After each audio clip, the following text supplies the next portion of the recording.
Here we are asked to find angles P, Q, and R. If you watch, here is our angle P, our angle R, and our angle Q. And here we have angle 94, here we have angle 32, and here we have angle 37. We can decide to find our angle R first using angles on a parallel line.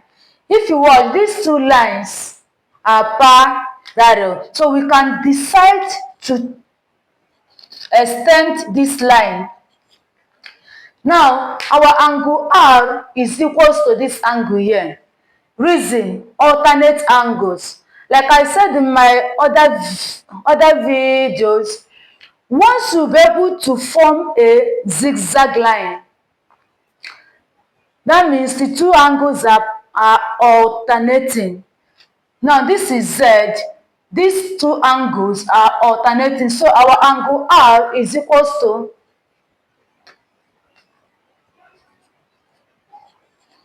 equals to 32.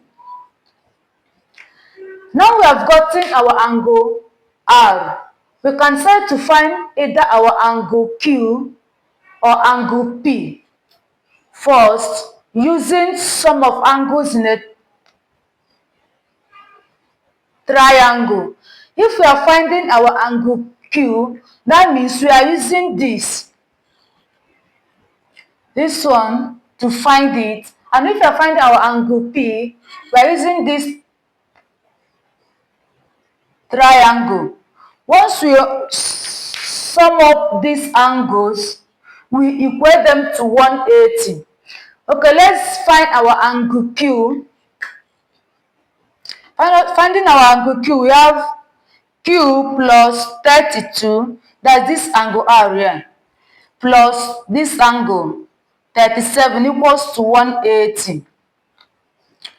Q is equals to this plus this is going to give us 69 equals to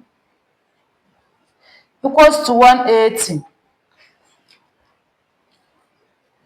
So we are going to have our Q is equals to 180 minus 69. Our Q is equals, once we minus this, is going to give us 111 degrees. Now we have gotten our Q as 111 degrees. Now, finding our angle P, we can decide to use the whole of this shape to find our angle P. If you watch, this is a quadrilateral, and sum of angles inside it is equals to 360. So, if we are using the whole of this shape, we are going to sum up these angles to give us from here to here. Then we sum up this one to give us from here to here. So we are now going to sum up angle P, the angle from here to here. This is our angle Q, an angle from here to here, and equate them to 360. But we are using this angle to find it. So we are equating it to 180 because the sum of angles in a triangle is equals to 180.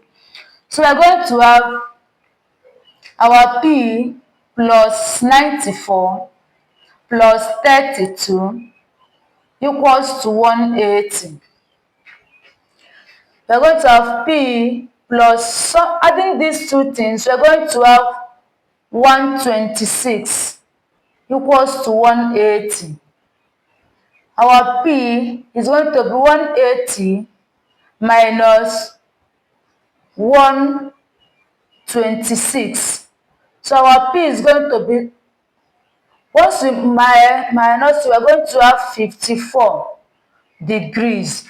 So our P is equals to 54 degrees. Now we have gotten our angle P at 54, our angle Q as 111, and our angle R as this. So this is how to solve this kind of question. If you have any question on this, you can comment it below, and don't forget to share this video.